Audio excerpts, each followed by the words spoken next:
বোন শ্বশুরবাড়িতে চলে এসেছে। শ্বশুরবাড়িতে আসার পরে যা নিয়মকানুন করা হয়ে গিয়েছে, এবার বউ ভাতের দিন সকালবেলায় যে ভাত কাপড়ের দায়িত্ব নেওয়া হয় সেইটার জন্য বোনকে রেডি করা হয়েছে। আর আমার বোনকে দেখতে কেমন লাগছে, ওকে কিন্তু বাড়িতেই সাজানো হয়েছে, দেখতে কেমন লাগছে অবশ্যই জানিও। আমার কিন্তু আমার বোনকে দেখতে খুব মিষ্টি লাগছে। আর এখন শাঁখা সিঁদুর পরে দেখতে একটা আলাদাই লুক এসেছে, যেটা অন্যান্য সময় সেই লুকটা আসে না।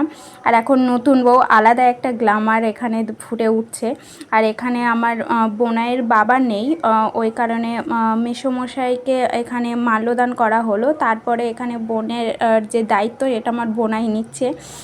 ফার্স্টে সমস্ত সব ভাত মাছ মাংস এসব দিয়ে, আর এখানে কিন্তু সবাই রয়েছে, সবাই হাসি, একটা বিয়ে মানেই সবাই একসাথে থাকা, হাসি মজা আনন্দ করা, এটাই তো, এইগুলোই একটা জীবনের স্মৃতি। এইগুলোই পরে সব দেখবে, পরে ওদের সব কিছু আবার নতুন করে মনে পড়বে এইগুলো। তারপর এখানে শাড়ি দিয়ে ওর দায়িত্ব নেওয়া হচ্ছে। আর এখানে তো সবাই রয়েছে, সবাই পিছনে লাগছে যে এইটা বল ওইটা বল, এইটা করতে হবে ওইটা করতে হবে বউয়ের জন্য। তো এই নিয়ে খুব হাসি মজা চলছে। তারপরে এখানে যা যা বাড়িতে যা আত্মীয় স্বজন এসেছে সবাইকে নতুন বউ বলে বিয়ের পর বাড়িতে আসার পরে ফার্স্ট ওর হাত দিয়ে ঘি ভাত খাওয়ানো হয়। তো সেটাই বোন এখানে ঘি ভাত দেওয়া হচ্ছে। আর আমাদের বাড়ির থেকে বলে বউয়ের সাথে একজন যেতে হয়। তো আমার পিসি গিয়েছিল আমার বোনের সাথে বোনের শ্বশুর বাড়িতে। আর এখন দুপুরবেলায় সব খাওয়া দাওয়া চলছে। আর আমার বোন এখানে ফার্স্টেই ও সবাইকে এই ঘি ভাত পরিবেশন করছে।